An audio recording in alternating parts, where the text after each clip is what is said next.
آج کی ایپیسوڈ میں یہ بڑی یونیک انفارمیشن آپ کو ملے گی. At the day of judgment اہل ایمان کے ساتھ کیا معاملہ ہوگا کہ بندے کو اسی عمل پر اٹھایا جائے گا جس پر اسے موت آئی. ذرا غور سے سنیے گا ویورز، یہ بڑی اہم بات ہے. اونٹنیوں پر سونے کے کجاوے ہوں گے، ان کی لگامیں قیمتی پتھر کی ہوں گی. یہاں تو کر و فر ہے، جاہو جلال ہے، بڑا پراؤڈ ہے جناب، کسی کو خاطر میں نہیں لاتے. تکبر نہ کیجیے.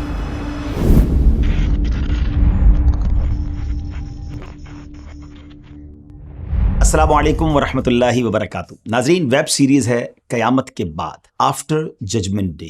ایک بار پھر آپ کو خوش آمدید کہتے ہیں، اور آج ہم بات کریں گے کہ قیامت کے دن لوگ اللہ کی بارگاہ میں کس طرح پیش ہوں گے، محشر کے میدان میں کن کن کنڈیشنز کے ساتھ آئیں گے. آج کی ایپیسوڈ میں یہ بڑی یونیک انفارمیشن آپ کو ملے گی. We will know the different conditions of people who will come on the day of judgment. سب سے پہلے جانتے ہیں پیارے آقا علیہ الصلوۃ والسلام کے پیارے انداز پر کہ آپ کی حالت مبارکہ کیا ہوگی. سبحان اللہ. حضرت سیدنا کعب الاحبار رحمۃ اللہ تعالی فرماتے ہیں کہ آپ کی آمد کا محشر کے دن کا منظر یہ ہوگا کہ کوئی فجر طلوع نہیں ہوتی مگر آسمان سے 70,000 فرشتے نازل ہوتے ہیں. وہ سرکار دو عالم علیہ الصلوۃ والسلام کی قبر انور سے اپنے پروں کو مس کرتے ہیں، یعنی ٹچ کرتے ہیں، اور قبر انور کے گرد جمع ہو کر آپ کے لیے دعا کرتے ہیں اور آپ پر درود پڑھتے ہیں حتیٰ کہ شام ہو جاتی ہے. تو یہ واپس اوپر چلے جاتے ہیں اور دوسرے 70,000 اینجلز، دوسرے 70,000 فرشتے آتے ہیں اور اگلی صبح تک یہی کرتے ہیں، یعنی درود و سلام پیش کرتے رہتے ہیں. اور ناظرین، یہ معاملہ قیامت تک ہوتا رہے گا. مگر جب قیامت کا دن آئے گا تو سرکار دو عالم علیہ الصلوۃ والسلام ان 70,000 اینجلز کے جھرمٹ میں، 70,000 فرشتوں کے جھرمٹ میں مزار پر انوار سے باہر تشریف لائیں گے، اور وہ فرشتے نبی پاک علیہ الصلوۃ والسلام کی تعظیم و توقیر کر رہے ہوں گے. نبی پاک علیہ الصلوۃ والسلام نے ارشاد فرمایا، قیامت کے دن میں ابو بکر اور عمر کے درمیان اٹھایا جاؤں گا، پھر میں بقیع غرقد، یعنی جو گریو یارڈ آف جنت البقیع ہے، ان کے پاس آؤں گا اور انہیں بھی اٹھا کر میرے ساتھ کر دیا جائے گا. پھر میں اہل مکہ کی طرف دیکھوں گا حتیٰ کہ وہ بھی میرے پاس آ جائیں گے، پس میں مکہ و مدینہ والوں کے درمیان اٹھایا جاؤں گا. اب آپ یہ جانتے ہیں کہ at the day of judgment اہل ایمان کے ساتھ کیا معاملہ ہوگا. اللہ کے پیارے حبیب علیہ الصلوۃ والسلام نے ارشاد فرمایا، لا الہ الا اللہ کہنے والوں کو نہ موت کے وقت وحشت ہوگی، نہ قبروں سے اٹھائے جانے کے وقت، اور نہ قبروں میں. گویا کہ میں دیکھ رہا ہوں کہ چنگھاڑ کے وقت، یعنی سور پھونکتے وقت مسلمان اپنے سروں سے مٹی جھاڑتے ہوئے یہ کہتے اٹھ رہے ہوں گے، الحمدللہ الذی اذھب عنا الحزن، یعنی تمام تعریفیں اللہ کے لیے ہیں جس نے ہم سے غم کو دور فرما دیا.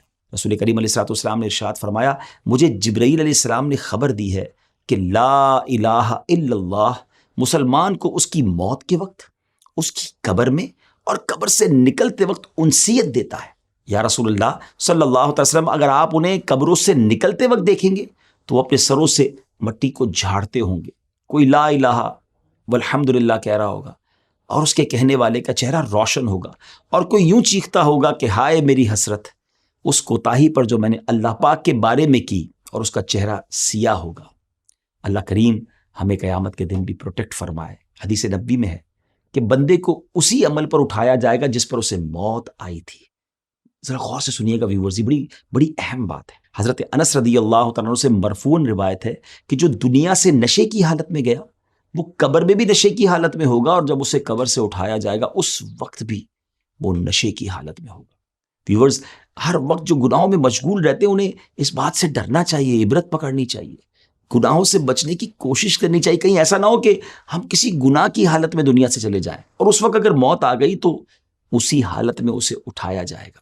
تو we have to think about it کہ ہم وہ کام چھوڑ دیں جس حالت میں مرنا نہیں چاہتے، کیونکہ اگر جس حالت میں مریں گے اسی حالت میں اٹھایا جائے گا. حضرت فضالہ بن عبید رضی اللہ تعالیٰ عنہ سے روایت ہے کہ آپ علیہ الصلوۃ والسلام نے ارشاد فرمایا، جو ان مراتب یعنی جہاد، حج یا کسی اور نیک کام میں کسی مرتبے پر مرے گا بروز قیامت اسی پر اٹھایا جائے گا. سرکار دو عالم علیہ الصلوۃ والسلام کا فرمان ہے، بے شک مؤذن اور تلبیہ یعنی لبیک پڑھنے والے بروز قیامت اپنی قبروں سے یوں اٹھیں گے کہ مؤذن اذان کہتا ہوگا اور تلبیہ کہنے والا تلبیہ پڑھتے ہوئے ہوگا. سبحان اللہ. اللہ کریم قرآن مجید میں ارشاد فرماتا ہے، ترجمہ کنز الایمان، جس دن ہم پرہیزگاروں کو رحمان کی طرف لے جائیں گے مہمان بنا کر، اور مجرموں کو جہنم کی طرف ہانکیں گے پیاسے. اسی طرح سورہ بنی اسرائیل نے ارشاد فرمایا، ٹرانسلیشن فرام کنز الایمان، اور ہم انہیں قیامت کے دن ان کے منہ کے بل اٹھائیں گے، اندھے اور گونگے اور بہرے ان کا ٹھکانہ جہنم ہے، جب کبھی بجھنے پر آئے گی ہم اسے اور بھڑکا دیں گے۔ امیر المومنین مولا علی شیر خدا کرم اللہ تعالی وجہ الکریم نے ان آیات مبارکہ کی تلاوت کر کے ارشاد فرمایا۔ اب ذرا انٹرپریٹیشن سنیے گا، اس کی وضاحت سنیے گا۔ فرماتے خدا کی قسم مہمانوں کا حشر نہ تو پیروں پر ہوگا اور نہ ہی انہیں ہانکا جائے گا، بلکہ ان کے لیے جنتی اونٹنیاں لائی جائیں گی جن کی مثل مخلوق نے نہ دیکھی ہوگی۔ اونٹنیوں پر سونے کے کجاوے ہوں گے، سونے کی کاٹھی ہوگی اور ان کی لگامیں زبرجد یعنی قیمتی پتھر کی ہوں گی۔ وہ ان پر سوار ہوں گے حتیٰ کہ جنت کا دروازہ کھٹکھٹائیں گے۔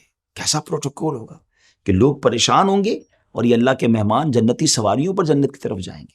نبی پاک علیہ الصلوۃ والسلام نے ارشاد فرمایا 3 گروہوں یعنی گروپس کی صورت میں لوگوں کا حشر ہوگا، ایک رغبت رکھنے والوں اور ڈرنے والوں کا، دوسرا گروہ ان لوگوں کا جو اونٹوں پر 2، 3، 4 اور 10 تک سوار ہوں گے، باقی تیسرے گروہ کو، تھرڈ گروہ کو آگ اکٹھا کرے گی جہاں وہ لوگ دن گزاریں گے، آگ ان کے ساتھ دن گزارے گی، جہاں وہ رات گزاریں گے آگ بھی ان کے ساتھ وہیں رات گزارے گی۔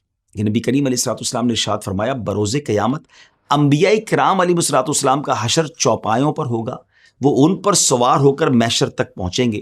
حضرت صالح علیہ الصلوۃ والسلام کو ان کی اسی ہسٹوریکل اونٹنی پر بٹھایا جائے گا جس کا ذکر قرآن میں بھی موجود ہے۔ نبی پاک فرماتے ہیں مجھے براق پر اٹھایا جائے گا اور میرے دونوں بیٹے سبحان اللہ امام حسن اور امام حسین دونوں جنتی اونٹنیوں پر سوار ہوں گے۔ حضرت بلال بھی جنتی اونٹنی پر سوار ہو کر صرف اذان اور 2 برحق شہادتیں دیتے آئیں گے، حتیٰ کہ جب وہ اشہد ان محمد رسول اللہ کہیں گے تو اگلے پچھلے ایمان والے ان کے ساتھ گواہی دیں گے۔ چنانچہ جس نے دنیا میں اس گواہی کو قبول کیا تھا اس کی گواہی قبول کر لی جائے گی، اور جس نے دنیا میں اسے جھٹلایا تھا اس کی قبول نہیں کی جائے گی۔ ناظرین یہ تو تھا خاص لوگوں کا احوال، کتنا خوبصورت احوال ہے کہ وہاں بھی وہ امن میں ہوں گے، چین میں ہوں گے، سواریوں پر ہوں گے۔ مگر عام مسلمانوں کا بھی قیامت کے دن استقبال ہوگا۔ حضرت سیدنا عمرو بن قیس ملائی رحمۃ اللہ تعالی بیان کرتے ہیں کہ مسلمان جب اپنی قبر سے نکلے گا تو اس کا عمل خوبصورت شکل اور بہترین خوشبو کی صورت میں ہوگا، اسے ویلکم کرے گا اور اس سے پوچھے گا تم مجھے پہچانتے ہو؟ بندہ کہے گا نہیں، مگر اتنا ضرور ہے کہ اللہ پاک نے تمہاری بو کو معطر اور صورت کو بڑا حسین بنایا ہے۔ وہ کہے گا دنیا میں بھی تم اسی طرح تھے، میں تمہارا نیک عمل ہوں، جب تک تم دنیا میں رہے میں تم پر سوار رہا، آج کے دن تم مجھ پر سوار ہو جاؤ۔ جبکہ جو غیر مسلم ہوگا، نان بلیور ہوں گے، ان کا عمل اس کا استقبال بدترین صورت اور سخت بدبو کے ساتھ کرے گا اور پوچھے گا کیا تم مجھے پہچانتے ہو؟ کافر کہے گا نہیں، مگر اتنا ضرور ہے کہ اللہ کریم نے تمہیں بدصورت بنایا اور تمہاری بو کو انتہائی بدبودار بنایا۔ وہ کہے گا تم بھی دنیا میں ایسے ہی تھے، میں تمہارا برا عمل ہوں، دنیا میں تم مجھ پر سوار رہے، آج میں تم پر سوار ہوں گا۔ اللہ اکبر۔ پیارے آقا علیہ الصلوۃ والسلام نے فرمایا اللہ پاک کے نزدیک محبوب ترین لوگ غربا ہیں۔ عرض کی گئی غربا کون لوگ ہیں؟ ارشاد فرمایا وہ لوگ جو اپنا دین بچانے کے لیے راہ فرار اختیار کرتے ہیں، بروز قیامت ان لوگوں کو حضرت عیسیٰ علیہ الصلوۃ والسلام کے ساتھ جمع کیا جائے گا۔ ایک اور جگہ پیارے آقا علیہ الصلوۃ والسلام کا ارشاد فرمایا بروز قیامت علماء کے سامنے معاذ بن جبل رضی اللہ عنہ کا ایک منفرد مقام ہوگا۔ سنیے گا ناظرین، فرمایا ایک مقام پر آپ علیہ الصلوۃ والسلام نے فرمایا میری امت میں حلال و حرام کا سب سے زیادہ علم رکھنے والے معاذ بن جبل رضی اللہ تعالیٰ عنہ ہیں، عظیم صحابی ہیں۔ حضرت علامہ سیوطی رحمۃ اللہ تعالی فرماتے ہیں میں کہتا ہوں کہ اسی کا نتیجہ ہے کہ حضرت سیدنا معاذ رضی اللہ تعالیٰ عنہ بروز قیامت تمام علماء کے آگے ہوں گے، علماء آپ کے پیچھے پیچھے ہوں گے۔ اور یہ بھی معلوم ہو گیا کہ حضرت سیدنا معاذ رضی اللہ تعالیٰ عنہ جن علماء کے آگے آگے جلوہ فرما ہوں گے وہ حلال و حرام کا علم رکھنے والے علماء ہوں گے، اور یہی علماء حاملین شریعت ہیں۔ حضرت سیدنا عبداللہ بن سلام رضی اللہ تعالیٰ عنہ بیان کرتے ہیں بروز قیامت ہر نیک و بد کو کھڑے ہونے کا حکم ملے گا سوائے سود خور کے۔ وہ ایسے سٹینڈ اپ ہوگا، ایسے کھڑا ہوگا جیسے وہ شخص کھڑا ہوتا ہے جیسے آسیب نے چھو کر حواس خراب کر دیے ہوں، جس کو ہم نہیں دیکھتے کوئی شخص پاگل ہے، اس کے حواس ہی نہیں ہوتے۔ فرمایا سود والا قیامت کے دن اس طرح ہوگا اور اس کا گلا گھونٹا جا رہا ہو۔ رسول کریم علیہ الصلوۃ والسلام نے ارشاد فرمایا بروز قیامت ایک قوم کو اللہ پاک ان کی قبروں سے اس حالت میں اٹھائے گا کہ ان کے منہ سے بھڑکتی ہوئی آگ نکل رہی ہوگی۔ عرض کی گئی یا رسول اللہ صلی اللہ تعالی علیہ وسلم وہ کون لوگ ہوں گے؟ ارشاد فرمایا کیا تم نے نہیں دیکھا کہ اللہ کریم ارشاد فرماتا ہے ترجمہ کنز ایمان وہ جو یتیموں کا مال ناحق کھاتے ہیں وہ تو اپنے پیٹ میں نری آگ بھرتے ہیں۔ اللہ اکبر. ناظرین یہ بھی بہت بڑا مسئلہ ہے. لوگ یتیموں کا مال کھا جاتے ہیں, سوچتے نہیں ہیں کہ اللہ کی بارگاہ میں کیا جواب دیں گے. پلیز ایسا نہ کیجیے, توبہ کیجیے. کہ اللہ کے حبیب علیہ الصلوۃ والسلام نے ارشاد فرمایا, اللہ کریم بروز قیامت تکبر کرنے والوں کو قیامت کے دن چھوٹی چیونٹی کی مثل مگر انسانی صورت میں اٹھایا جائے گا. ہر جگہ انہیں ذلت گھیرے ہوگی, پھر انہیں جہنم کے بولس نامی قید خانے کی طرف ہانکا جائے گا. ان پر آگ بلند ہوگی اور انہیں جہنمیوں کے زخموں کا نچوڑ یعنی خون اور پیپ پلایا جائے گا. اللہ اکبر. آج جو پراؤڈ کرتے ہیں, آج جو تکبر کرتے ہیں, وہ غور کریں. یہاں تو کر و فر ہے, جاہو جلال ہے, بڑا پراؤڈ ہے جناب, کسی کو خاطر میں نہیں لاتے. تکبر نہ کیجیے, قیامت کے دن چونٹیوں کی شکل میں انہیں لایا جائے گا. پیارے آقا علیہ الصلوۃ والسلام نے ارشاد فرمایا, جس نے سوال سے بے نیاز کرنے والی چیز پاس ہونے کے باوجود بھی سوال کیا, یعنی بلا ضرورت اور کوئی مجبوری نہیں, پھر بھی لوگ سوال کر رہے ہوتے ہیں, مانگ رہے ہوتے ہیں, تو فرمایا تو بروز قیامت اس حال میں آئے گا کہ اس کا سوال اس کے چہرے پر خراشے بن کر ظاہر ہو رہا ہوگا. اگین لیسن ہے اس میں کہ کیوں لوگوں سے مانگ رہے ہوتے ہیں لوگ, حالانکہ ہوتا ہے ان کے پاس. آج تو لوگوں کو ہم دھوکہ دے دیں گے, آج تو لوگوں کو پتہ نہیں چلے گا, وہ مستحق سمجھ کر مدد کر دیں گے. بعض اوقات تو ایسی سٹوریز بھی سوشل میڈیا پہ ملتی ہیں کہ کسی بیگر کو, کسی فقیر کو جب پکڑا گیا تو پتہ چلا اس کے بعد لاکھوں روپے نکل رہے ہیں. تو اگر اللہ نے دیا ہے تو کبھی کسی کے آگے ہاتھ نہ پھیلائے, بلکہ سچی بات یہ ہے, دنیا والوں سے کیوں مانگنا ہے, اللہ سے عرض کرے نا. خودداری ہونی چاہیے. حضرت سیدنا زازان رضی اللہ تعالیٰ بیان کرتے ہیں, جس نے اس لیے قرآن پڑھا کہ اس کے ذریعے لوگوں سے کھائے, تو بروز قیامت وہ اس حالت میں آئے گا کہ اس کے چہرے کی ہڈیوں پر بالکل گوشت نہیں ہوگا. اللہ اکبر. اللہ کرے کہ ہم اپنے سارے کام اللہ کی رضا کے لیے کریں. رسول اکرم علیہ الصلوۃ والسلام نے فرمایا, جس نے آدھی بات کے ذریعے بھی کسی مسلمان کے قتل میں مدد کی ہوگی. اب ایک اور کنڈیشن سنیے گا, بروز قیامت وہ اس حالت میں آئے گا کہ اس کی دونوں آنکھوں کے درمیان لکھا ہوگا, یہ شخص اللہ پاک کی رحمت سے نا امید ہے. غور کیجیے, آج تو بے جا قتل بھی کیے جا رہے ہیں, تکلیف بھی پہنچائی جا رہی ہے. ایسا نہ کیجیے. اللہ پاک مجھے اور آپ کو ظلم سے بچائے, ظلم کرنے سے بھی بچائے اور ظالموں کے ظلم سے بھی بچائے. سرکار دو عالم علیہ الصلوۃ والسلام نے ارشاد فرمایا, اب ایک اور کنڈیشن سمجھیے, جس نے قبلے کی طرف تھوکا ہوگا وہ بروز قیامت اس حال میں اٹھایا جائے گا کہ اس کا تھوک اس کی دونوں آنکھوں کے درمیان ہوگا. اب ظاہر اس کی کنڈیشنز ہیں کہ جناب معاذ اللہ معلوم ہونے کے باوجود اور بے ادبی کی نیت سے یہ کام کرے گا, تو ہمیں بے ادبی سے بچنا ہے. رسول پاک علیہ الصلوۃ والسلام نے ارشاد فرمایا, جس کے پاس 2 بیویاں ہوں اور پھر وہ ان کے درمیان عدل سے کام نہ لے, تو قیامت کے دن وہ یوں آئے گا کہ اس کا آدھا جو دھڑ ہوگا وہ شل ہوگا, اور ایک روایت میں کہ اس کا آدھا دھڑ گر چکا ہوگا. آج کسی کو پیرالائز کوئی ہو جائے, فالج ہو جائے, تو کتنا ڈیفیکلٹ ہوتا ہے. قیامت کے دن ایسا شخص آدھا اس کا دھڑ یا تو گر چکا ہوگا یا وہ مفلوج ہو چکا ہوگا, شل ہو چکا ہوگا. اگر اللہ نے آپ کو ایک سے زائد ازواج دی ہیں تو انصاف کیجیے. یہ میں جو آپ کو الگ الگ حدیثیں سنا رہا ہوں نا, تاکہ آپ کو کنڈیشنز پتہ چلیں. پہلے ہم نے اللہ کے محبوب لوگوں کا پروٹوکول سنا, ان پر کیسی نعمتیں ہوں گی, وہ کیسے سکون میں ہوں گے. مگر یہ وہ افراد ہیں کہ جو یہ مسٹیکس کرنے والے ہیں, یہ غلطیاں کرنے والے ہیں, اور ان کا قیامت کے دن کیا حال ہوگا, کس حالت میں آئیں گے, وہ ہم بتا رہے ہیں. اور اللہ کی رحمت ہے نا کہ ہمیں دنیا میں ہی پتہ چل گیا ہے, تو ہم ان چیزوں سے بچنے لگ جائیں. ایک اور حدیث پاک سنیے. نبی پاک علیہ الصلوۃ والسلام نے ارشاد فرمایا کہ منہ پر عیب لگانے والے, پیٹھ پیچھے برائی کرنے والے, چغلی کھانے والے اور نیک لوگوں پر تہمت لگانے والوں کو اللہ پاک بروز قیامت کتوں کی شکل میں اٹھائے گا. اب کون چاہتا ہے کہ وہ اس شکل میں اٹھے؟ تو پھر یہ کام نہ کرے نا.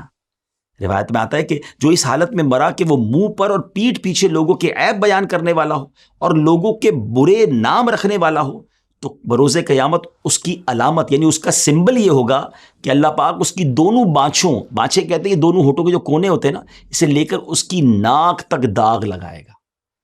کیسے برداشت ہوں گی چیزیں؟ آج لوگ عیبوں کی تلاش میں رہتے ہیں, کسی طرح کسی کا عیب پتہ چل جائے تو جناب سوشل میڈیا پہ ڈال دیں, اسے وائرل کر دیں. حضرت سیدتنا عائشہ رضی اللہ تعالیٰ عنہا بیان فرماتی ہیں کہ رسول اکرم علیہ الصلوۃ والسلام نے ارشاد فرمایا, جس نے کسی کی بالشت بھر زمین بھی ناحق لی ہوگی, بروز قیامت 7 زمینوں کا طوق بنا کر اس کے گلے میں ڈالا جائے گا. اللہ اکبر. آج تو زمینوں پہ قبضہ کیا جا رہا ہے اور لوگ بڑے کر و فر سے کہتے ہیں جو کرنا ہے کر لو, مجھ سے کوئی نہیں واپس لے سکتا. ٹھیک ہے جناب, آج آپ سے کوئی واپس نہیں لے سکتا, مگر کیا بروز قیامت اس پنشمنٹ کو برداشت کر سکیں گے؟ جس کا حق نکلتا ہے نا دنیا میں دے دیجئے, معافی مانگ لیجئے.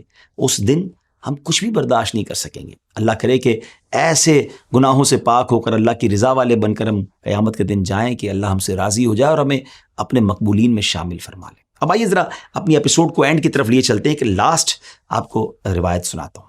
نبی پاک علیہ الصلوۃ والسلام نے ارشاد فرمایا، جو 10 لوگوں کا بھی امیر ہوگا بروز قیامت اللہ پاک اسے اس حالت میں اٹھائے گا کہ اس کے دونوں ہاتھ اس کی گردن کے ساتھ بندھے ہوئے ہوں گے۔ اگر وہ نیک ہوگا تو اس کی بندش کھول دی جائے گی، اور اگر وہ بدکار ہوگا تو اس بندش پر ایک اور بندش کا اضافہ کر دیا جائے گا۔ اب وہ لوگ جو صاحب اقتدار ہیں، وہ لوگ جو کنٹرول رکھتے ہیں، جو لوگوں کے امیر ہیں یا ہیڈ ہیں، انہیں سوچنا ہے کہ انصاف کرنا ہے، ورنہ ایسا نہ ہو کہ نا انصافی بائس ہو جاتے ہیں، اپنے پسند کے فیصلے کر رہے ہوتے ہیں۔ اگر اللہ نے موقع دیا ہے نا کسی کا لیڈر بننے کا، کسی کا نگران بننے کا، اقتدار دیا ہے، تو انصاف کرنا ہے، ورنہ قیامت کے دن یہ سزا برداشت نہیں ہوگی۔ ناظرین، دوسری ایپیسوڈ ہماری آلموسٹ کمپلیٹ ہوئی۔